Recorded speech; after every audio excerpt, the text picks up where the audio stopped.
तपाईहरुसँग हतियार पनि थिए तर हतियार देखाएनन् लुकाए भन्ने अर्को आरोप छ। हतियार थिए भन्ने कुरा पनि झुटो कुरा हो। झुटो हो? झुटो कुरा हो। हतियार कहाँबाट आउँछ र? अनि हिजो यो सुनसरीमा AK-47 हतियार सरकारले फेला पार्यो भनेर त सरकारले नै भने होइन र? सरकारले फेला पार्यो, हामीले सुन्यौँ। तपाईहरुका होइन? त्यो होइन। सबै हतियार बाहिर भेटेको सबै हतियार हाम्रो हुन्छ र? बाहिर त कति धेरै हतियार होला, के हतियार होला, त्यो सबै जति भेटिन्छ त्यो सबै हाम्रो पार्टीको हुन्छ र? यो त हुँदैन। अनि केही आक्रमणहरू पनि भएका छन् नि त। कसरी सम्भव कसरी भयो त? एनसेलका टावरहरू पड्केकै थिए, केही भवनहरू पड्केकै थिए, शिक्षकका हत्या पनि भएकै थिए। यिनी कहाँबाट भयो त? सम्भावना कसरी भयो? सुदर्शनजी, तपाईँलाई म के प्रश्न पार्नु भने युद्धको सिद्धान्तले हतियारको परिभाषा फरक गर्छ। तर हाम्रो पार्टीले विगतदेखि नै स्वीकार गरेको कुरा के हो भने राज्यले कुनै पनि शक्तिलाई र विशेष गरी जनतालाई अधिकारबाट वञ्चित गर्ने हो भने जनताको कुनै पनि तबकाले कुनै पनि बेला हतियार उठाउन सक्छ, हतियार बोक्न सक्छ, हतियार खोज्न सक्छ। यो कुरा त हामीले स्वीकार गर्छौँ। तर तपाईहरुसँग अहिलेको समयमा हतियार छैन। हतियार छैन। अनि तपाईहरुको नेताको सुरक्षा चाहिँ कसरी गर्नुभयो त? त्यो बिना हतियारै गरे हो? जनताको बीचमा जे कुरा छन् त्यो चिजबाट हामीले सुरक्षा गर्यौँ। जनतामा पनि थुप्रै प्रकारका घरेलु हतियार त छन् त। हँसिया, खुँडा, खुकुरी, बन्चरा, ढाल, तरबार त होला नि त्यहाँ पनि। यो प्रचण्डले भन्नुहुन्थ्यो कि नदीले बगायो हतियार भने जस्तै अहिले पनि तपाईहरुका हतियार पनि केही बगाउने हुन् कि कतै जंगलतिर भेटिने पो हुन् कि? यो वर्ष त्यस्तो बाढी नै आएन, त्यसरी हतियार बगाउने गरी बाढी नै आएको छैन। अहिले खडेरी परिरहेछ, अहिले पनि पानी नै आएन, कसरी बगाउँछ र? कतै जंगल हुँदै कतै भेटिने सम्भावना छैन? छैन, भेटिँदैन। भेटिए पनि त्यो हाम्रो होइन, अरू कसैको होला। हाम्रो सक्छ। तपाईँले यो पनि सुन्नुभयो होला कसरी हतियार लुकाएका थिए अरे भन्ने कता कता पहिला पनि सुनाउँथे साथीहरूले। कहीँ लुकाएका कसरी रहेछन् भने त्यो चाहिँ भेटिएला, तर हाम्रो हतियार चाहिँ भेटिँदैन। यो 2 वर्षमा हजुर तपाईँका नेता विप्लवजी तपाईँहरू कहाँ हुनुहुन्थ्यो कि पहिलाकै तपाईँको नेतृत्व जस्तो, पुरानो नेतृत्व जस्तो प्रवासमा, अझै स्पष्ट भनौँ भारतमै लुक्नु भएको थियो कि अथवा यही नेपालका जनतासँग, जनताको माझमा, यही जनता समुदायमै बस्नु भएको थियो? कहाँ हुनुहुन्थ्यो? यो पनि जनताले चाहिँ एउटा कौतूहलको विषयको रूपमा यसलाई लिएका छन्।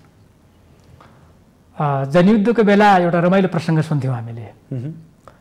माओवादी गुरिल्लाहरू रुखमा चढ्छन् रे, रुखबाट एउटा रुखबाट अर्को रुखमा चाहिँ उडेर जान्छन् भन्ने सुनिन्थ्यो। हामी आफै लडिराखेका हुन्थ्यौँ। त त्यो कुरा जनताको बिचबाट सुन्दाखेरि हामीलाई आनन्द पनि लाग्थ्यो, एउटा छुट्टै प्रकारको एउटा कौतूहलता पनि हुन्थ्यो। हामी त कहाँ उड्न सक्ने मान्छे रहेछौँ भन्ने लाग्थ्यो आफैलाई। त्यसरी अहिले जुन प्रकारको अलिकति यस्तो प्रकारको जुन कुरा सुनियो बाहिर, हामीलाई के लाग्छ भने विगतका आन्दोलनहरू त्यस्ता थिए। नेपाली कङ्ग्रेस जसले 3 पटक हतियार उठायो त्यो इन्डियामा बसेर उठाएको थियो। हाम्रो आफ्नै 10 वर्षको जनयुद्ध, त्यसको मूल नेतृत्व लामो समय भारतमै बसेका थियो। यो एउटा ऐतिहासिक जुन एउटा पृष्ठभूमि छ, त्यो पृष्ठभूमिलाई अध्ययन गर्दा यिनीहरू पनि कतै गए कि भन्ने आशंका गर्नु चाहिँ स्वाभाविक हो। त्यो आशंका गर्नुमा हामी कुनै अन्यथा देख्दैनौँ, हामी मान्दैनौँ। तर तथ्यमा हामीले गएर हेर्ने हो र सत्य कुरा बोल्ने हो भने हाम्रो नेतृत्व, सबै तहको नेतृत्व, कमरेड महासचिव र हामी केन्द्रीय समितिका सबै साथीहरू देशमै थियौँ, हामी जनताको बिचमा थियौँ, हामी कोही पनि देश बाहिर थिएनौँ। अहिले कस्तो अवस्था देख्नुहुन्छ तपाईँले? मानेर आएका नेताहरूको अहिले यो देख्दाखेरि, अहिले पछिल्ला परिवेश, पछिल्ला घटनाक्रम देख्दाखेरि तपाईँको बाबुराम भट्टराई, प्रचण्ड, किरणजीहरूको अवस्था कस्तो ठान्नुहुन्छ यहाँले? किरण कमरेडको सम्म चाहिँ हामीले उहाँले जुन एउटा सैद्धान्तिक मान्यता आफ्नो ठाउँमा राख्नुभएको छ, जुन एउटा क्रान्तिप्रतिको जुन एउटा मूल्य हो उहाँको, त्यसमा उहाँको क्रान्तिप्रतिको मूल्यमा हामी स्खलन देख्दैनौँ। यद्यपि त्यसलाई कसरी प्राप्त गर्ने भन्ने बारेमा हाम्रा केही अलिकति असमझदारी र विमतिहरू छन्। उहाँको हकमा चाहिँ हामीलाई त्यति ठुलो शङ्का छैन, केही असमझदारीका कुरा मात्रै हुन्। तर बाबुराम भट्टराईको कुरा लिनुहुन्छ भने मलाई लाज लाग्छ। बाबुराम भट्टराई एउटा बौद्धिक नेता हो, नेपालकै बौद्धिक व्यक्तित्व हो। उहाँ जस्तो मान्छेले जनयुद्धका सम्पूर्ण सैद्धान्तिक मूल्यहरूलाई त्यागेर, अझ त्यसमाथि पनि मार्क्सवादलाई नै त्यागेर जसरी उहाँ जानुभएको छ, त्यसका विरुद्धमा जो जानुभएको छ, यो अत्यन्तै लज्जास्पद कुरा हो बाबुराम भट्टराई कमरेडको हकमा। उहाँले त कमेडी पनि भन्न अब त्यति जरुरी पनि छैन। त्यसै गरी तपाईँले प्रचण्डहरूको हकमा पनि उहाँहरूले पनि अलिकति यो समाजवादको यो रङरोगन चाहिँ दिइराख्नु भएको छ, तर उहाँहरूले पनि व्यावहारिक रूपमा सैद्धान्तिक रूपमा सबै हिसाबले मार्क्सवादलाई र क्रान्तिको मूल्यलाई त्यागिसक्नु भएको छ। त्यसैले यो पनि अत्यन्तै भद्दा र लज्जास्पद कुरा नै हो। जुन मूल्यको रचना गर्न उहाँ आफै उठ्नुभयो त्यही मूल्यलाई चिहानमा गाड्न उहाँ आफै लाग्नुभयो भने यो विडम्बनापूर्ण कुरा के आफै कुल्चिँदै हिँड्नुभयो भने यो अत्यन्तै विडम्बनापूर्ण कुरा हो। हरेक राम्रो कामका पछाडि केही खतराहरू मोल्नै पर्ने हुन्छ। त्यसैले हामी यो खतराबाट डराएर यो खतराबाट हामी आत्तिएर यो प्रक्रियामा आएको होइन। हामी सचेततापूर्वक यी अहिलेको सङ्कटपूर्ण अवस्थालाई एउटा निकास दिउँ र त्यो पनि एउटा सबै अग्रगमनकारी साथीहरूको बिचबाट एउटा सहकारीको बिचबाट त्यो दिउँ भन्ने कुरा यो हाम्रो एउटा सचेतन र एउटा आत्मबोधसहितको पहल कदमी हो। 1100 भन्दा बढी बन्दीहरू छन् सरकारले गरेको भन्ने कुरा छ। यिनीहरूलाई छुटाउनको लागि तपाईँहरूले सहमति गर्नुभएको भन्ने कुराहरू छ, यो सही हो? हाम्रो 3 बुँदे जुन सहमति पत्र छ त्यसको तेस्रो नम्बर बुँदामा पार्टीमाथिको प्रतिबन्ध हटाउने, जेल र हिरासतमा भएका सम्पूर्ण साथीहरूलाई चाहिँ रिहा गर्ने र सम्पूर्ण मुद्दाहरू हाम्रो पार्टीमा आबद्ध भएको कारणले लगाएका जति पनि झुट्टा मुद्दाहरू छन् ती सम्पूर्ण मुद्दाहरू खारेज गर्ने यो 3टा सहमति भएको छ। र अहिले जेल र हिरासतमा रहेका जति पनि साथीहरू हुनुहुन्छ जुन कुनै मुद्दा लागेको भए पनि त्यहाँ जुन कुनै मुद्दा लगाइएको भए पनि ती सम्पूर्ण मुद्दाहरू खारिजी गर्नुपर्छ र साथीहरूलाई रिहाई गर्नुपर्छ। क्यान्टोनमेन्टमा जति रकम थियो त्यो रकम प्रचण्डले कुम्ल्याए, तपाईँहरूले आरोप पनि आउने गर्छ कहिलेकाहीँ।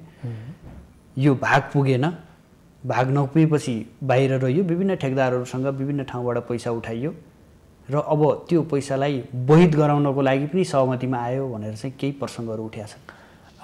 यो यति वाहियात प्रश्न हो, वाहियात कुरा हो यो कि कतैबाट पनि त्यो कुराको पुष्टि हुँदैन। तपाईँ उदाहरणको लागि मान्नुहोस्, राज्यले हामीमाथि प्रतिबन्ध लगायो र हाम्रा कयौँ साथीहरूलाई प्रहरीले मार्यो पनि, मुठभेडको नाममा मार्यो। त्यसमा म पनि त पर्न सक्थेँ, त्यसमा विप्लव पनि त पर्न सक्नुहुन्थ्यो, त्यसमा खड्गबहादुर विश्वकर्मा पनि त पर्न सक्नुहुन्थ्यो। अनि के हामी मन्त्री नै हुन्थ्यौँ? के हामी त्यहाँ स्वार्थ नै लिन्थ्यौँ, हामी लुट्थ्यौँ? यो बेकार कुरा हो। तपाईँलाई म यो कुरा पनि भन्न चाहन्छु कि जति बेला बाबुराम भट्टराई नेतृत्वको सरकार बन्यो त्यति बेला हाम्रो पार्टी संयुक्त नै थियो। त्यति बेला कमरेड महासचिवले हाम्रो विप्लवलाई गृह मन्त्रीको लागि उहाँहरूले प्रस्ताव गर्नुभएको थियो।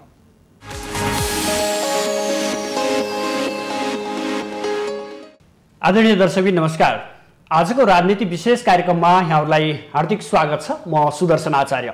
दर्शकबिन, 2 वर्ष प्रतिबन्धमा रहेको नेपाल कम्युनिस्ट पार्टी विप्लव समूह र सरकार बीच गत 20 गते 3 बुँदे सहमति भयो र 21 गते प्रधानमन्त्री केपी शर्मा ओली र महासचिव विप्लवले एउटै कार्यक्रमबाट सम्बोधन गर्नुभयो। खास गरी 2 वर्ष प्रतिबन्धमा रहेको यो पार्टी अब खुल्ला राजनीतिमा आउँदै गर्दा के कस्ता एजेन्डा बोकेर अगाडि बढ्ला, साँच्चै जनताको जनअपेक्षालाई शिरोधार्य गर्न सक्ने पार्टी बन्न सक्ला अथवा यिनै अहिलेका गन्जागोल पार्टीहरूकै बिचमा यो पार्टी पनि मिसिनेवाला छ।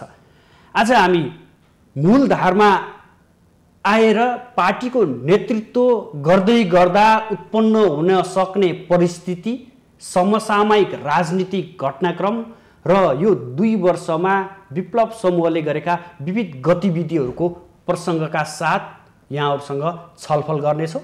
यसका लागि आज हाम्रो स्टुडियोमा अतिथिको रूपमा नेपाल कम्युनिस्ट पार्टी विप्लवका नेता, यो वार्ता टोलीका सदस्य समेत रहनुभएका दीपक चलाउने हुनुहुन्छ। स्वागत छ सर यहाँलाई माउन्टेन टेलिभिजनमा। धन्यवाद। यो 2063 सालको तपाईँहरूको यो शान्ति प्रक्रियाको भन्दा अहिले यो 20 गतेको 3 बुँदे महत्त्वपूर्ण ठान्नु भएको हो यहाँहरूले? हरेक घटनाक्रमका आफ्ना केही निश्चित सन्दर्भहरू हुन्छन्, त्यसका केही ऐतिहासिकताहरू हुन्छन्, त्यसका केही विशेष मौलिकताहरू हुन्छन्। त्यसैले आफ्नो समयमा 62-63 को शान्ति सहमति र त्यो शान्ति प्रक्रिया महत्त्वपूर्ण नै थियो र जुन हामीले 20 गते एउटा नेपाल सरकारसँग जुन सहमति गरेका छौँ, यो पनि आफ्नो ठाउँमा आफ्नै प्रकृतिको एउटा मौलिकता सहितको र केही विशेष महत्त्वको पक्कै पनि छ। जस्तो 2052 सालदेखि शस्त्र द्वन्द्वमा रहनुभयो, प्रचण्डलाई नेता मान्दै आउनुभयो, 62-63 पछि सँगसँगै शान्ति प्रक्रियामा आउनुभयो, संसदीय अभ्यासमा पनि केही समय घुमेल हुनुभयो, त्यसपछि फेरि पुरानै बाटोमा फर्किनु भएको थियो भनेर भनिन्छ। यद्यपि वर्तमान सरकारले नै तपाईहरुमाथि प्रतिबन्ध लगाएको थियो र वर्तमान सरकारकै नेतृत्वमा तपाईहरु सहमतिमा आउनुभयो। खास कारणहरू के थिए र तपाईहरु संसदीय व्यवस्थाबाट बाहिर जानुपर्ने बाध्यता आयो र अहिले फेरि सरकारसँग सहमति गर्न पुग्नुभयो? सबभन्दा पहिलो कुरा त तपाईको सुरुवातको जुन प्रसंग छ, हामी 62-63 मा संसदीय प्रक्रियामा आएको होइन। नेपालको राजनीतिलाई एउटा क्रान्तिकारी रूपान्तरण गर्नको लागि संविधान सभाको निर्वाचन मार्फत संसदीय व्यवस्थाको निरन्तरता भन्दा पनि एउटा अग्रगमनकारी व्यवस्था स्थापना गर्नुपर्छ। भलै त्यसलाई लोकतान्त्रिक गणतन्त्रको शब्दावलीमा हामीले त्यसलाई चाहिँ परिभाषित गरेका थियौं। तर हाम्रो अन्तर्यमा के थियो भने जनयुद्धको समग्र प्रक्रियामा हामीले उठाएका जुन आर्थिक सामाजिक रूपान्तरणका मुद्दाहरू थिए त्यसलाई सम्बोधन गर्ने गरी लोकतान्त्रिक गणतन्त्रले नेतृत्व गर्नुपर्छ अथवा त्यो अन्तर्गत हामीले त्यसलाई उठाएर जानुपर्छ भन्ने कुरा थियो। त्यसैले म के कुरा स्पष्ट गर्न चाहन्छु भने 62-63 को जुन शान्ति प्रक्रिया थियो त्यो शान्ति प्रक्रियाको उद्देश्य भनेको संसदीय व्यवस्थामा हामी जानु थिएन, बरु संसदीय व्यवस्थालाई अलिकति माथि उठाएर क्रान्तिकारी रूपान्तरणको प्रक्रियामा अगाडि बढाउन हाम्रो उद्देश्य थियो। त्यसैले पहिलो कुरा म के स्पष्ट गर्न चाहन्छु, मैले यो मानेमा भन्न चाहे कि तपाईहरुले जसलाई नेता मान्नु भएको थियो उहाँ त अहिले संसदीय व्यवस्थामै हुनुहुन्छ, यो मानेमा मैले तपाईलाई यो प्रसंग जोड्न चाहे। म प्रसंग त्यही आउँदैछु। त्यसैले त्यो पार्टीको मूल्य त्यस्तो थिएन, त पार्टीको लक्ष्य त्यस्तो थिएन। पार्टीको र आन्दोलनको उद्देश्य र लक्ष्य विपरीत जब नेतृत्वले कदम चाल्यो, प्रचण्ड, बाबुराम र अरू केही नेताहरू पनि, यो पार्टीको जुन आधारभूत लक्ष्य जुन थियो त्यो लक्ष्यलाई छोडेर जब उहाँहरूले लोकतान्त्रिक गणतन्त्रको नाममा संसदीय व्यवस्थामा चुर्लुम्मै डुब्ने गरी जब उहाँहरूले आफ्नो स्टेप अगाडि बढाउनु भयो, त्यसमा हाम्रो सहमति भएन। र घटनाक्रमको हिसाबले हेर्नुहुन्छ भने पहिलो संविधान सभाको निर्वाचन र त्यति बेला हाम्रो पार्टीले प्राप्त गरेको जुन एउटा जनमत थियो त्यो जनमतलाई अत्यन्तै नाटकीय ढङ्गले र अत्यन्तै सन्देहास्पद ढङ्गले त्यसलाई विघटन गरियो। किन गरियो? प्रश्न त नेपालको इतिहासमा, नेपालको राजनीतिमा त्यो प्रश्न अहिले पनि त्यसको जवाब खोज्न जरुरी छ। हामी त्यसको जवाब खोज्न हिँडेको हो। त्यसैले राजनीतिक भाषामा भन्नुहुन्छ भने जब प्रचण्ड कमरेडको नेतृत्वमा रहेको जुन पार्टी थियो, जनयुद्धको लक्ष्य बोकेको जुन पार्टी थियो, त्यसका विपरीत उहाँ हिँडेपछि हामीले उहाँहरूलाई साथ नदिएको अथवा त्यसबाट हामीले विद्रोह गर्यौं, उहाँहरू संसदीय बासमा छिर्न भयो, हामी फेरि त्यो संसदीय बासबाट नछिरिकन हामी क्रान्तिकै मूल्य र आदर्शलाई जोगाउनको लागि हामी तत्पर भएर बाहिर रह्यौं। तपाईहरु वैद्यलाई पनि नेता मान्नुभयो एकैछिन हो, अनि वैद्यबाट पनि किन अलगिनु भयो त? वैद्य कमरेडलाई हामीले नेता मान्यौं भन्दा पनि उहाँकै नेतृत्वमा हामीले पार्टीले पुनर्गठन गर्नुभयो। प्रचण्डबाट अलग भएपछि उहाँको नेतृत्वमा हामीले पार्टी पुनर्गठन गर्यौं। सैद्धान्तिक रूपमा हाम्रा केही असमझदारीहरू फेरि अलिकति बढे, केही व्यावहारिक र केही सैद्धान्तिक असमझदारी बढे उहाँहरूसँग।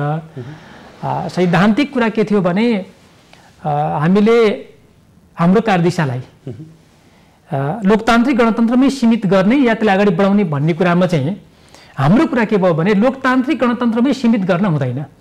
अब फेरि हामीले जनयुद्धको मूल्यसहितको जुन एउटा आन्दोलनको पुनर्गठन छ त्यो आन्दोलनको पुनर्गठनतिर हामी जानुपर्छ। केवल पार्टीको पुनर्गठन मात्रै हाम्रो अहिलेको लक्ष्य होइन। त्यसैले पार्टीको पुनर्गठनको साथसाथै आन्दोलनलाई पनि पुनर्गठन गर्नेतिर जानुपर्छ भन्ने कुरामा चाहिँ हाम्रो तर्क रह्यो। उहाँहरूको तर्क अलि बढी कहाँनिर रह्यो भने अहिले नै आन्दोलनको पुनर्गठन गर्न सकिँदैन, पार्टीको पुनर्गठन गरौँ र अलिकति यही प्रक्रियामा अगाडि बढौँ भने जस्तो भएपछि यो प्रक्रियामा त हामी सहमत हुन सकिएन। जुन कुरामा उहाँहरूसँग सहमत हुन सकिएन फेरि त्यसैको निरन्तरता तपाईँहरूसँग हुँदैन भन्ने भएपछि उहाँहरूबाट पनि हामी उहाँबाट पनि यो सैद्धान्तिक रूपमै मिल्न नसके हो।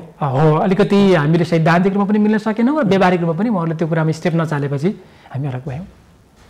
मोहन वैद्यले भन्नुभएको थियो कि तपाईँहरूलाई आरोप लगाउनु भएको थियो राजावादी भनेर पनि भन्नुभयो, यताका बाहिर सार्वजनिक पनि भयो। त्यो कता तपाईँहरू त्यो बेलामा राजावादीतिर पनि ढल्किनु भएको थियो र पक्कै पनि हाम्रा यो 2 वर्षका घटनाक्रमहरूले कतै राजावादी भएको केही कुनै प्रमाण भयो त? मैले यहाँलाई पनि प्रतिप्रश्न जस्तो बनाएर मैले जो आम श्रोता दर्शक अथवा आम नेपाली जनतालाई मैले प्रश्न पार्ने कुरा के हो भने के मिथ्या हो यो वैद्यजीले जुन एकदमै त्यो त आरोप लगाउनु भयो नि तपाईँलाई स्पष्ट छ नि यो त? मैले उहाँले त्यसरी औपचारिक रूपमा त्यसरी बोलेको त मैले सुनेको छैन। उहाँ मात्र होइन, यदि कसैले हाम्रो पार्टीमाथि त्यस प्रकारको आरोप लगाउँछ भने 2 वर्षले यो कुरालाई खण्डन गरिसक्यो। त्यो सत्य थिएन र सत्य होइन। ल अब भनिदिनुहोस्, नेपालको कम्युनिस्ट आन्दोलन ध्रुवीकरण किन? नेपालको कम्युनिस्ट आन्दोलन ध्रुवीकरण यसर्थ आवश्यक छ कि नेपालको कम्युनिस्ट आन्दोलन फेरि संसदीय बहसमा डुब्यो, फेरि संशोधनवादको भाषमा डुब्यो। त्यसैले यो संशोधनवाद र संसदवादको दलदलमा झाँकिएको जुन कम्युनिस्ट आन्दोलन छ त्यसलाई माथि उठाउनु छ। वास्तविक अर्थको कम्युनिस्ट पार्टी र वास्तविक अर्थको कम्युनिस्ट राज्य व्यवस्था स्थापना गर्नको लागि ध्रुवीकरण आज पनि निकै जरुरी छ। जस्तो कि कम्युनिस्टको खोलोडेर विदेशीको गोटी बन्ने प्रवृत्तिमा चाहिँ तपाईँहरूको लडाइँ हो, त्यो पनि एउटा पर्छ तपाईँहरूको लडाइँभित्र भनिएको थियो। तपाईँहरूले पनि त्यो विचार अभिव्यक्तमा त्यो पनि आइरहन्छ तपाईँहरूको। अब त्यो लडाइँ सकिएकै हो? होइन, नेपालको राजनीतिलाई तपाईँले विश्लेषण गर्नुभयो भने कम्युनिस्टहरू मात्र होइन, अधिकांश पार्टीहरू विदेशीका गोटी भएका छन्, अधिकांश पार्टीका नेताहरू विदेशीका गोटी भएका छन्। यो रोग, यसलाई रोग मात्र भन्दा पनि यो एउटा महारोग नेपालको राजनीतिमा जो रहेको छ, यसबाट नेपालका सबै राजनीतिक दलहरूले एउटा समीक्षा गर्न जरुरी छ र हाम्रो पार्टीले पनि त्यसको समीक्षा गरेको छ। अहिलेको सहमतिको प्रसङ्गलाई तपाईँले म जोड्न चाहे। नेपालको इतिहासमा यो नै एउटा यस्तो सहमति हो जो विदेशीहरूको इच्छा, विदेशीहरूको आकांक्षा या विदेशीहरूको उद्देश्य भन्दा अलग रहेर हाम्रो आफ्नै तत्परतामा र आफ्नै मूल्यमा हामीले एउटा सहमति जो गर्न सक्यौँ। मलाई लाग्छ नेपालको इतिहासमा एउटा मौलिक र एउटा विशिष्ट प्रकारको यो हाम्रो सहमति हो। यसमा बाहिरी हस्तक्षेप कसैको छैन? बिल्कुल छैन।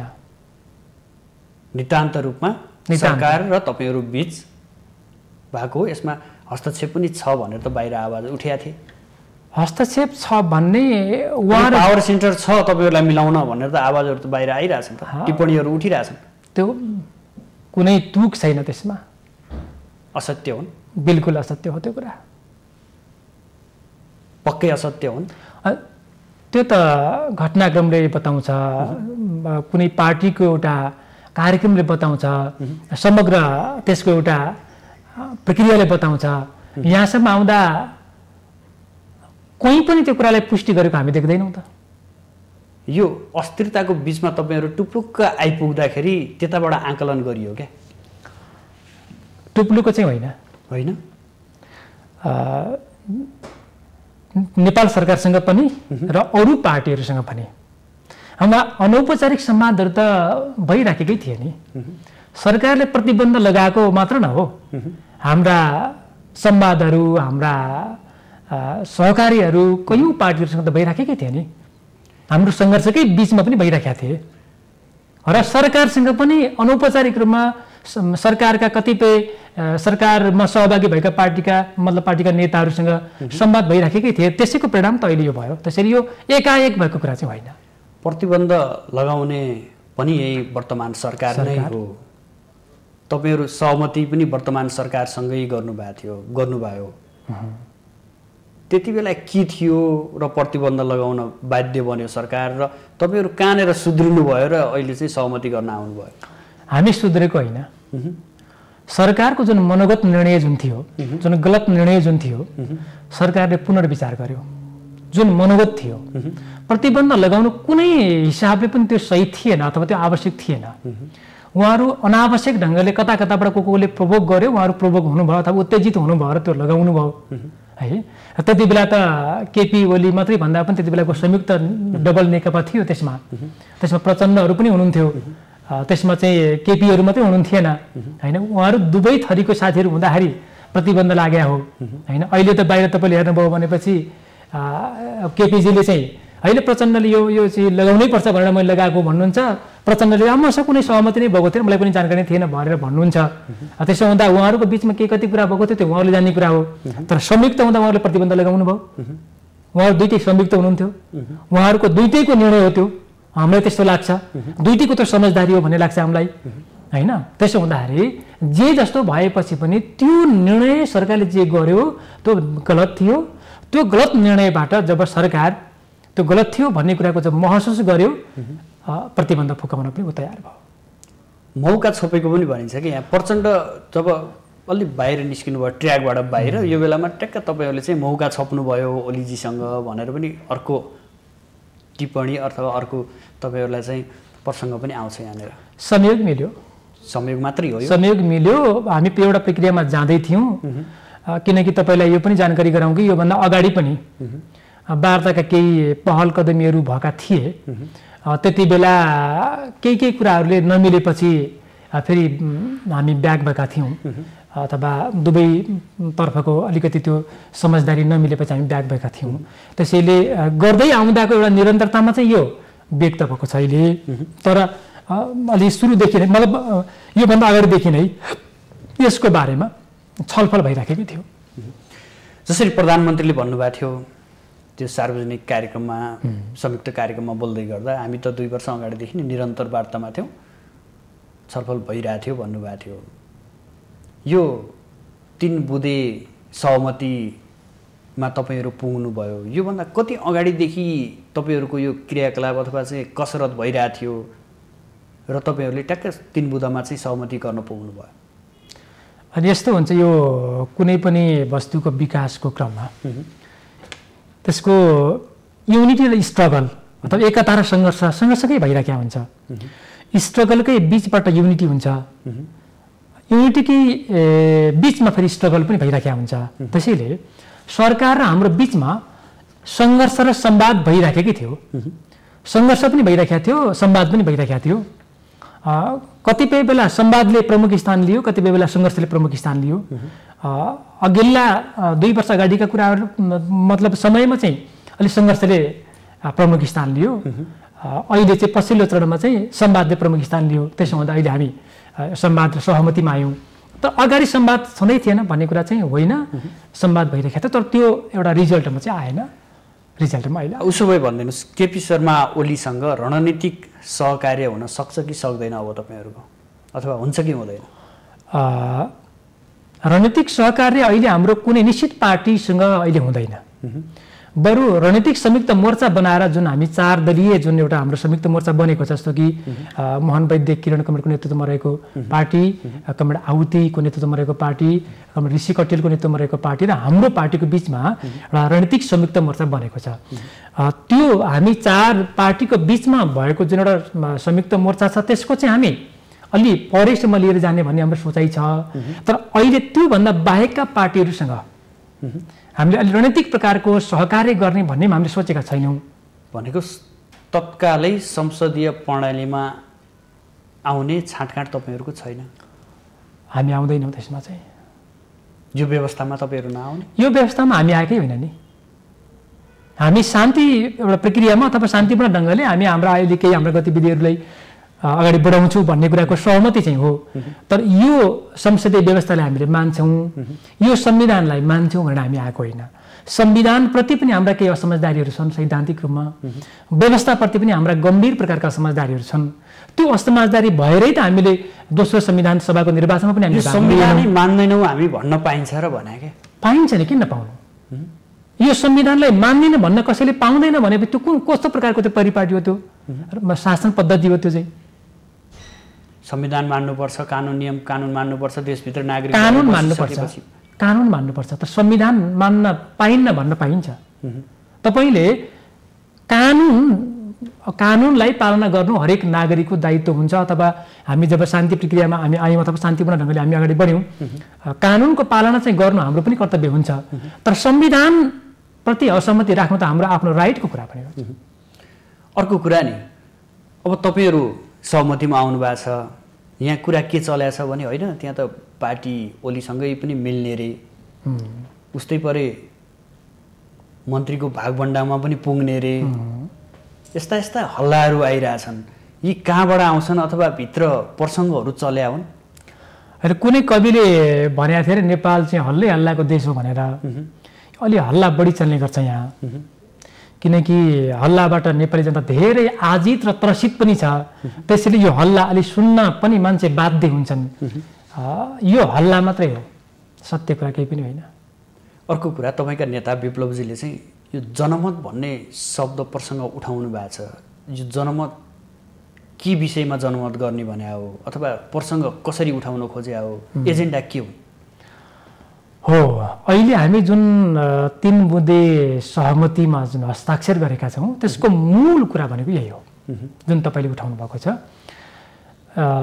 पछिल्लो घटनाक्रमलाई हेर्ने हो भने संसद विघटन भइसकेपछि त्योभन्दा अगाडिको नेपालको राजनीतिक स्थिति, नेपालको आर्थिक सामाजिक स्थिति निरन्तर ओह्रालोमा त झर्दै थियो।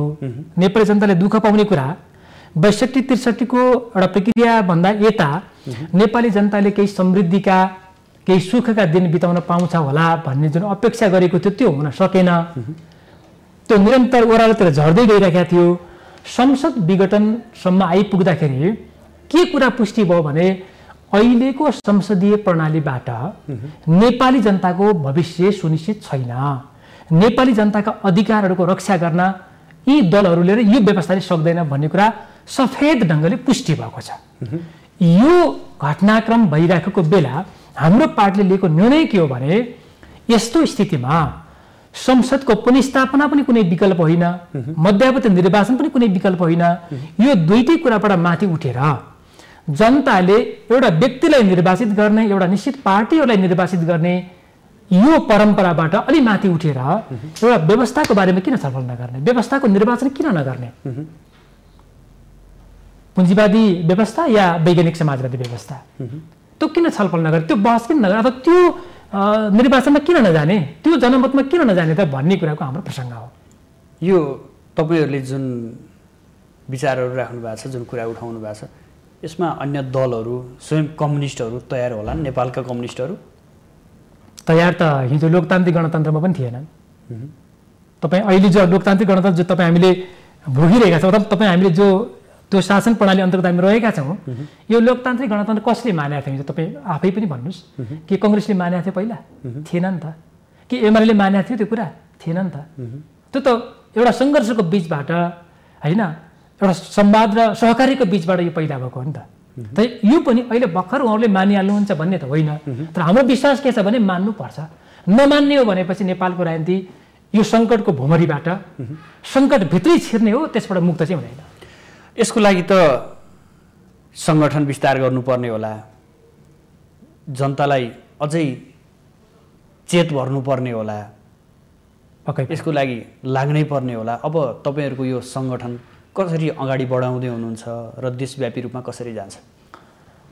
हामी जान्छौँ जनताको बिचमा। यद्यपि हिजो पनि हामी जनताको बिचमै थियौँ, प्रतिबन्ध भएपछि पनि हामी जनताको बिचमै थियौँ। अब अलिक सहज भएको छ, प्रतिबन्ध हटिसकेपछि नेता कार्यकर्ताहरू जनताको बिचमा जान सहज हुन्छ र हामी व्यापक रूपले जनताको बिचमा जान्छौँ र हाम्रो यो कुरा राजनीतिक पार्टीहरूसँग मात्रै नभएर आम जनतामा, बौद्धिक तबकामा र विभिन्न तह र तबकाका विभिन्न क्षेत्रका जनतासँग हाम्रो सहकार्य हुन्छ, हाम्रो संवाद हुन्छ, हाम्रो मतलब अगाडि हामी त्यो प्रस्ताव अगाडि बढाउँछौँ र त्यो बिचबाट हाम्रो विश्वास के छ भने नेपाली जनताको विश्वास र नेपालका अग्रगमन चाहने राजनीतिक शक्तिको बिचको सहकार्यबाट यो प्राप्त हुन सक्छ।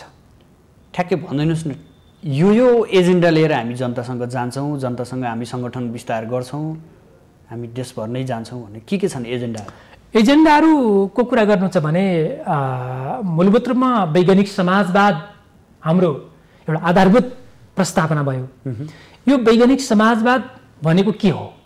शिक्षामा वैज्ञानिक समाजवाद के हो, स्वास्थ्यमा वैज्ञानिक समाजवाद के हो, कृषिमा वैज्ञानिक समाजवाद के हो, उद्योगमा वैज्ञानिक समाजवाद के हो, लगायत सामाजिक क्षेत्रमा, कल्चरमा, सबै कुरामा यो के हो भन्ने कुराको हामी बहस लिएर जान्छौँ। उदाहरणको लागि हामीले विगतदेखि भन्दा आइरहेका कुरा के हो भने शिक्षा र स्वास्थ्यमा निजीकरणको अन्त्य गरौँ हामीले भनेका छौँ। अहिले शिक्षा र स्वास्थ्य तपाईँले हेर्नुभयो भने मान्छेको लागि सबभन्दा पहिलो आवश्यकता भनेको शिक्षा र स्वास्थ्य। यो घाँस बाँस कपास पनि त हुने नै भइहाल्यो, त्यसपछि शिक्षा र स्वास्थ्य नै हो। शिक्षा र स्वास्थ्यलाई कुनै पनि राष्ट्रले राज्यको स्वामित्वमा लिएन र त्यसलाई निजी क्षेत्रमा राखिराख्यो भने हाम्रो जस्तो देशमा र अधिकांश विकासोन्मुख र गरिब मुलुकहरूमा जनताले न शिक्षा प्राप्त गर्न सक्छ गतिलो, न स्वास्थ्य प्राप्त गर्न सक्छ। अहिले तपाईँ हेर्नुहोस् नेपालमा यो त संविधानमै समेत स्पष्टै छ त, यो त छ तर क्रियान्वयन त छैन नि त। संविधानमा स्पष्ट छ तर तपाईँ हेर्नुभयो भनेपछि आज मेडिकल कलेज कसरी सञ्चालन गरिरहेछ? मेडिकल कलेजमा निजी क्षेत्रको लगानी किन भइरहेको छ? त्यो किन सरकारीकरण हुँदैन? तपाईँले ठुला निजी बोर्डिङहरू किन चलाइन्छ जहाँ सबभन्दा धनाढ्य मान्छेका छोराछोरी पढ्छन्, जहाँ सबभन्दा बढी अझ भन्ने हो भने राजनीतिक क्षेत्रका मान्छेका छोराछोरी बढी पढ्ने गरेका छन्? के यस्तै प्रकारको परिपाटी हामीले चाहेका हौँ त? जनताले, गरिब जनताका छोराछोरी चाहिँ धुलो र माटोमा खेल्नुपर्ने, ती एउटा जहाँ चक र डस्टरको व्यवस्था छैन त्यो स्कुलमा पढ्नुपर्ने, अनि सम्पन्न घरानिया र अलिकति उच्च ओहदामा रहेका भनिएका मान्छेका छोराछोरी चाहिँ निजी बोर्डिङहरूमा, राम्रा बोर्डिङहरूमा पढ्नुपर्ने? यो किन? यो विभेद किन? यो विभेद रहँदासम्म हामी यो कुरालाई मान्न सक्दैनौँ। यही हो एकीकृत जनक्रान्ति भन्ने तपाईँहरूको? एकीकृत जनक्रान्ति भनेको यी सम्पूर्ण कुराहरूकै एउटा योग भनेको एक जनक्रान्ति हो। तपाईँहरू यसको लागि हामी लड्छौँ, लड्नुहुन्छ। पक्कै कुनै दिन परिवर्तन पनि होला, तपाईँहरूको अपेक्षा चाहिँ त्यो रहन्छ? परिवर्तन होला होइन, परिवर्तन गर्नको लागि हामी दृढतापूर्वक लागिरहेका छौँ र तमाम जनसमुदायलाई र हामीले युवाहरूलाई के भनेका छौँ भने यो जति ढिला गऱ्यौँ हाम्रो भविष्य त्यतिकै खाल्डोमा जाकिन्छ, जति छिटो गऱ्यौँ हाम्रो देश त्यति छिटो मुक्त हुने हो। यो प्रक्रियामा हामी आजैबाट सुरुवात गर्नुपर्छ, अविलम्ब सुरुवात गर्नुपर्छ। अब तपाईँको पार्टीलाई लागेका केही अफवाह, फैलाइएका अफवाह, केही आरोपहरू छन्, म ती आरोपहरू तपाईँबाट पुष्टि गर्ने प्रयास गर्नेछु। सबैभन्दा पहिला 11 होइन, मैले अलिकति करेक्सन गरेँ, त्यसलाई प्रष्टीकरण गर्ने प्रयास गर्नुहुनेछ। जस्तो 1100 भन्दा बढी बन्दीहरू छन् सरकारले गरेको भन्ने कुरा छ, यिनीहरूलाई छुटाउनको लागि तपाईँहरूले सहमति गर्नुभएको भन्ने कुराहरू छ, यो सही हो?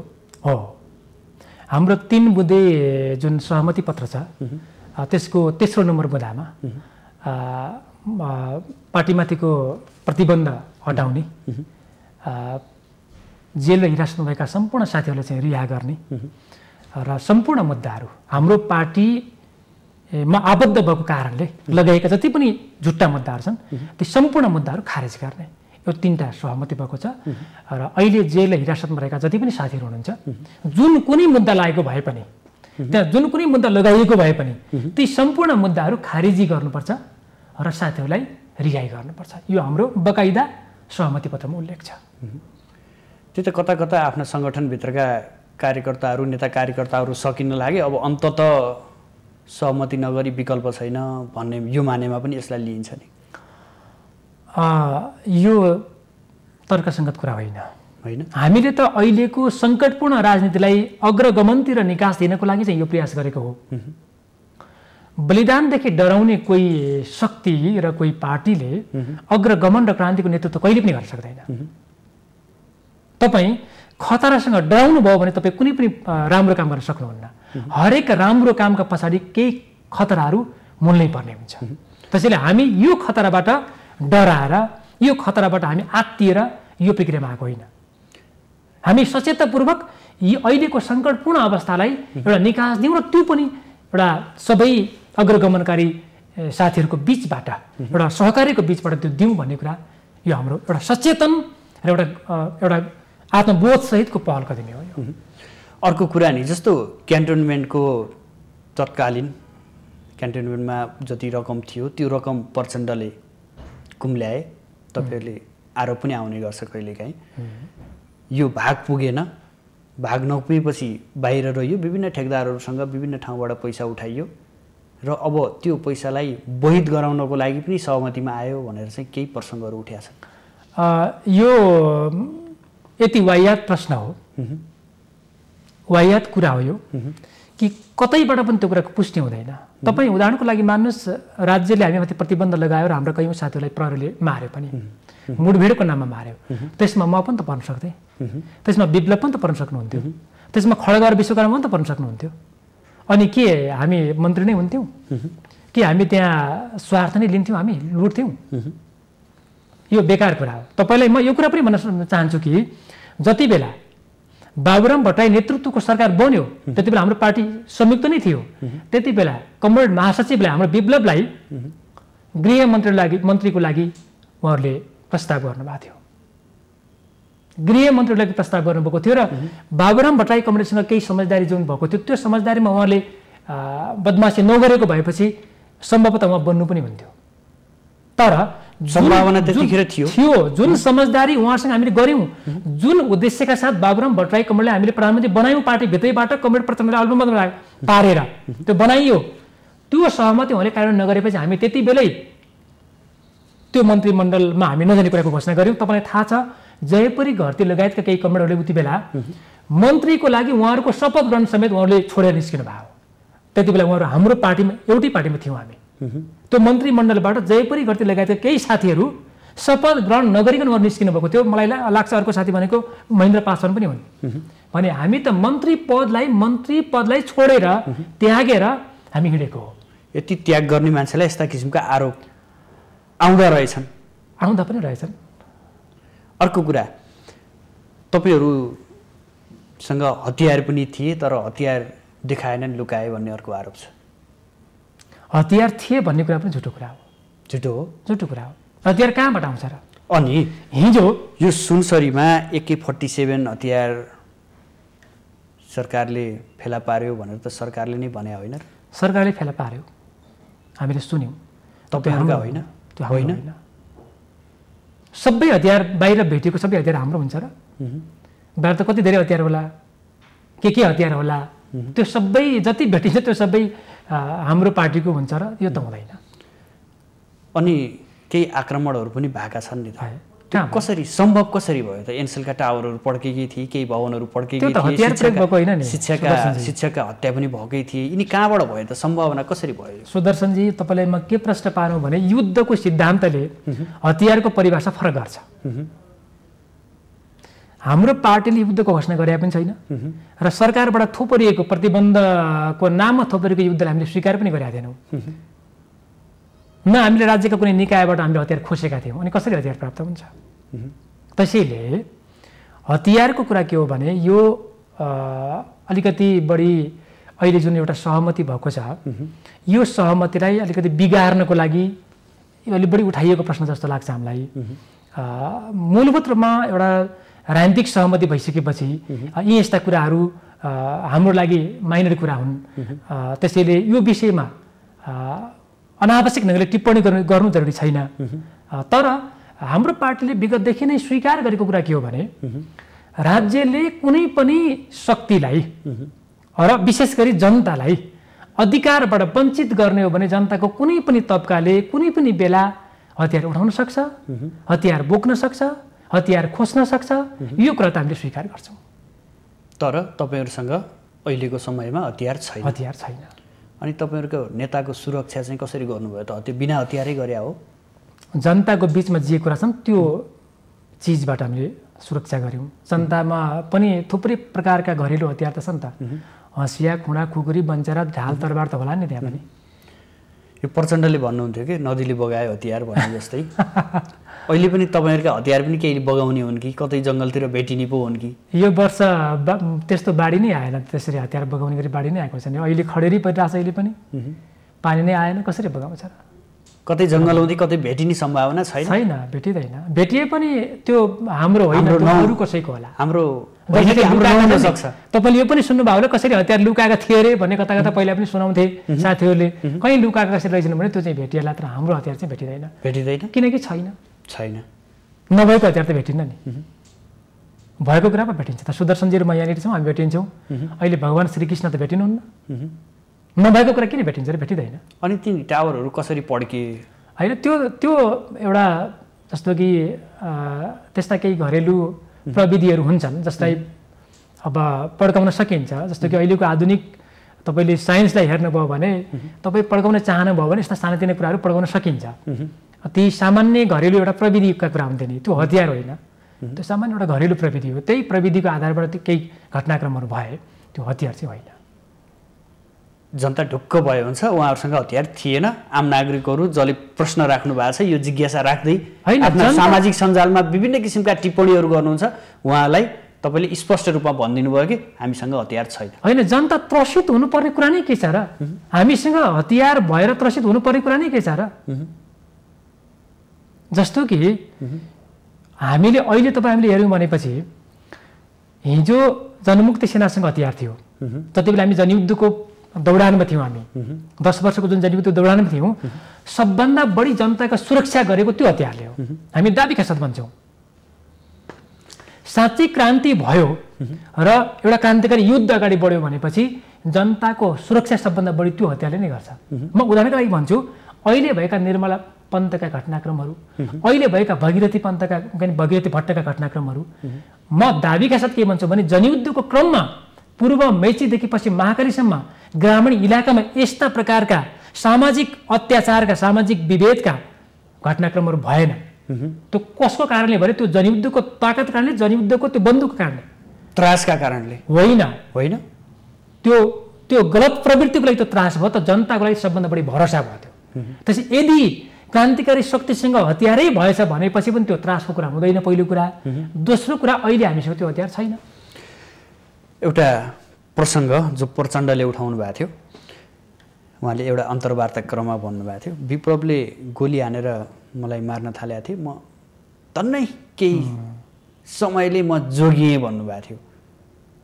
यो खास कुरा के हो? त्यो प्रचण्डले त्यो प्रसङ्ग उठाउनु भएको थियो। त्यो प्रसङ्ग नै मलाई थाहा भएन सुदर्शनजी, कुन ठाउँमा कति बेला त्यो घटना कुन समयको हो भन्ने कुरा चाहिँ मलाई थाहा भएन। र प्रचण्ड कमरेडलाई गोली हानेर मार्नुपर्छ भन्ने हाम्रो पार्टीको कुनै नीति पनि छैन र थिएन। अहिले कुनै पनि पार्टीको नेतालाई मार्नुपर्छ भन्ने हाम्रो नीति छैन। उहाँहरू रूपान्तरित हुनुपर्छ भन्ने नीति चाहिँ छ। घुस, भ्रष्टाचार, माफियागिरीमा चाहिँ उहाँहरू निर्लिप्त हुन हुँदैन। किनकि उहाँहरूमाथि आरोप के छ भने अहिले भएका ठुला पार्टीका पनि अलिकति ठुला नेताहरू सबै घुस, भ्रष्टाचार, माफियागिरीमा उहाँहरू एकदमै डुब्नु भएको छ। त्यो केपीजीलाई पनि त्यो आरोप छ, त्यो प्रचण्डजीलाई पनि यो प्रसङ्ग शेरबहादुरजीलाई पनि त्यो आरोप छ। एकैछिनपछि यो प्रसङ्गमा म पुग्छु। अझै यतै तपाईँकै पार्टीका कुरा गरौँ। यो 2 वर्षमा तपाईँका नेता विप्लवजी, तपाईँहरू कहाँ हुनुहुन्थ्यो कि पहिलाकै तपाईँको नेतृत्व जस्तो, पुरानो नेतृत्व जस्तो प्रवासमा, अझै स्पष्ट भनौँ भारतमै लुक्नु भएको थियो कि अथवा यही नेपालका जनतासँग, जनताको माझमा, यही जनता समुदायमै बस्नु भएको थियो? कहाँ हुनुहुन्थ्यो? यो पनि जनताले चाहिँ एउटा कौतूहलको विषयको रूपमा यसलाई लिएका छन्। जनयुद्धको बेला एउटा रमाइलो प्रसङ्ग सुन्थ्यौँ हामीले। माओवादी गुरिल्लाहरू रुखमा चढ्छन् रे, रुखबाट एउटा रुखबाट अर्को रुखमा चाहिँ उडेर जान्छन् भन्ने सुनिन्थ्यो। हामी आफै लडिराखेका हुन्थ्यौँ। त त्यो कुरा जनताको बिचबाट सुन्दाखेरि हामीलाई आनन्द पनि लाग्थ्यो, एउटा छुट्टै प्रकारको एउटा कौतुकता पनि हुन्थ्यो। हामी त कहाँ उड्न सक्ने मान्छे रहेछौँ भन्ने लाग्थ्यो आफैलाई। त्यसैले अहिले जुन प्रकारको अलिकति यस्तो प्रकारको जुन कुरा सुनियो बाहिर, हामीलाई के लाग्छ भने विगतका आन्दोलनहरू त्यस्ता थिए। नेपाली कङ्ग्रेस जसले 3 पटक हतियार उठायो त्यो इन्डियामा बसेर उठाएको थियो। हाम्रो आफ्नै 10 वर्षको जनयुद्ध त्यसको मूल नेतृत्व लामो समय भारतमै बसेको थियो। यो एउटा ऐतिहासिक जुन एउटा पृष्ठभूमि छ, त्यो पृष्ठभूमिलाई अध्ययन गर्दा यिनीहरू पनि कतै गए कि भन्ने आशंका गर्नु चाहिँ स्वाभाविक हो। त्यो आशंका गर्नुमा हामी कुनै अन्यथा देख्दैनौँ, हामी मान्दैनौँ। तर तथ्यमा हामीले गएर हेर्ने हो र सत्य कुरा बोल्ने हो भने हाम्रो नेतृत्व, सबै तहको नेतृत्व, कमरेड महासचिव र हामी केन्द्रीय समितिका सबै साथीहरू देशमै थियौँ, हामी जनताको बिचमा थियौँ, हामी कोही पनि देश बाहिर थिएनौँ। यही नेपाली माटोमै हुनुहुन्थ्यो, एकदम यही भित्र बस्नुभयो, यही भित्रबाट पार्टी संरचना सञ्चालन गर्नुभएको हो। त्यसमा अर्को पनि म के थप्न चाहन्छु भने जुन जुन आन्दोलनको नेतृत्व देशभन्दा बाहिर बसेर गर्यो त्यसको परिणाम निकै अप्ठ्यारो भएको छ, अथवा परिणाममा के भएको छ तिनीहरू असफल भएका छन्। तपाईँ हेर्नुहोस् कङ्ग्रेसको आन्दोलन, त्यो पनि असफल भयो। तपाईँ माओवादी आन्दोलन हेर्नुहोस्, त्यो पनि असफल भयो। किन?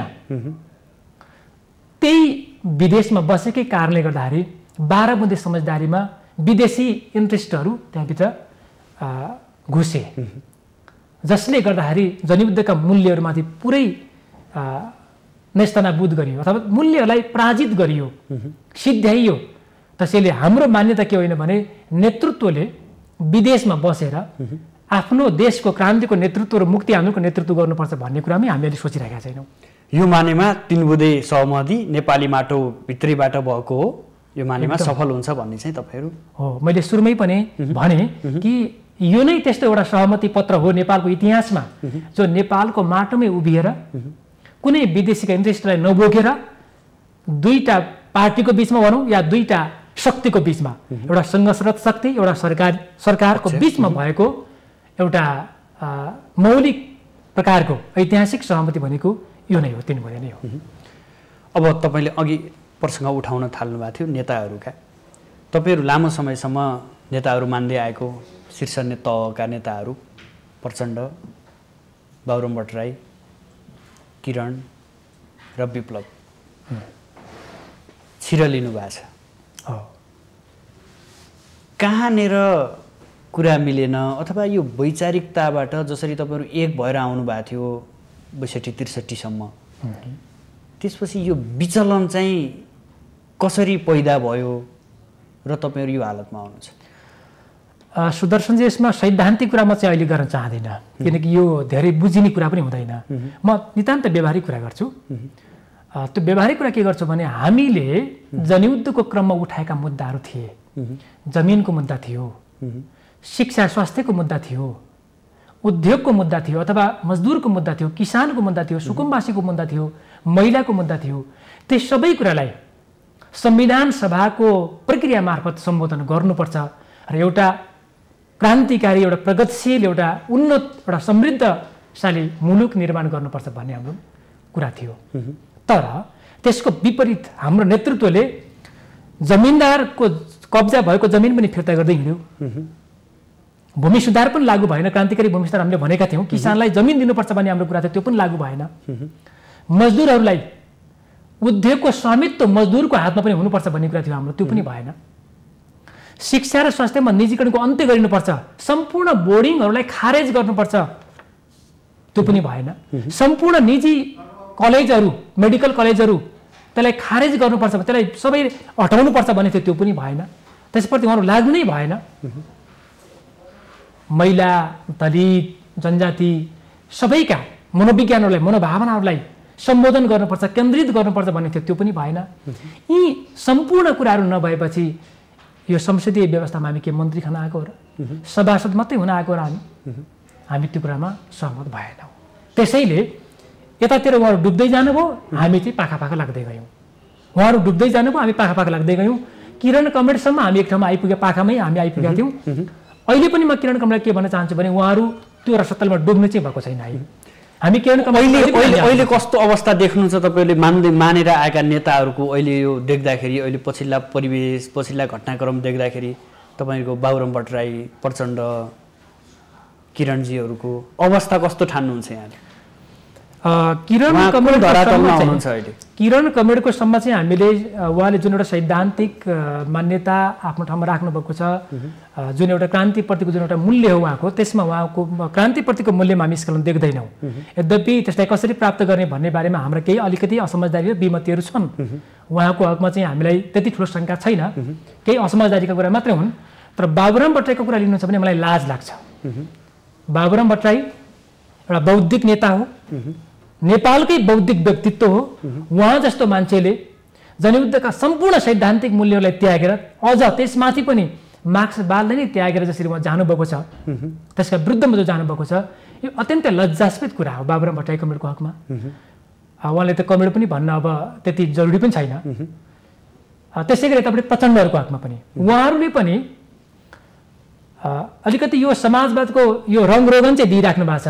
तर उहाँहरूले पनि व्यावहारिक रूपमा सैद्धान्तिक रूपमा सबै हिसाबले मार्क्सवादलाई र क्रान्तिको मूल्यलाई त्यागिसक्नु भएको छ। त्यसैले यो पनि अत्यन्तै भद्दा र लज्जास्पद कुरा नै हो। जुन मूल्यको रचना गर्न उहाँ आफै उठ्नुभयो, त्यही मूल्यलाई चिहानमा गाड्न उहाँ आफै लाग्नुभयो भने यो विडम्बनापूर्ण कुरा के हो? आफै कुल्चिँदै हिँड्नुभयो भने यो अत्यन्तै विडम्बनापूर्ण कुरा हो। बरु उहाँको शहादत यदि युद्धमा भएको भए यो नेपाली जनताको लागि मात्र होइन, विश्व सर्वहारा वर्गको लागि अत्यन्तै महान कुरा हुन्थ्यो।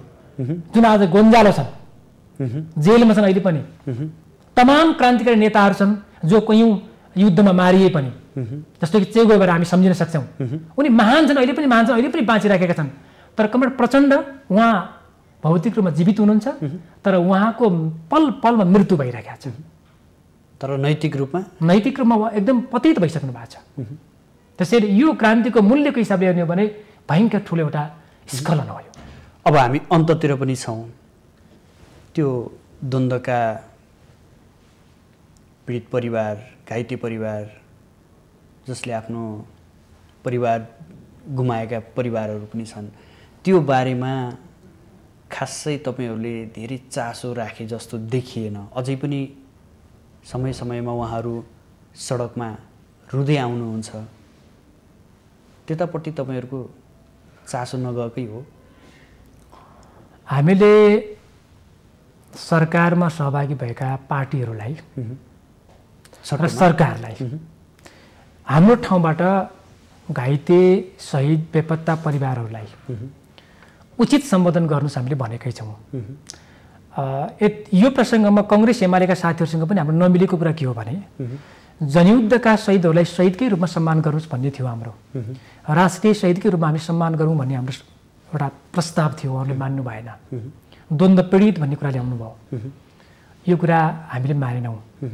फेरि पनि उहाँहरूको जुन एउटा अप्ठ्यारो जुन छ जीवन स्तर, जुन एउटा जुन जीवन पद्धति छ, उहाँहरूको जुन एउटा त्यो अप्ठ्यारोलाई राज्यले कमसेकम पनि एउटा सम्मानजनक ढङ्गले सम्बोधन गरोस् भन्ने हाम्रो कुरा हो।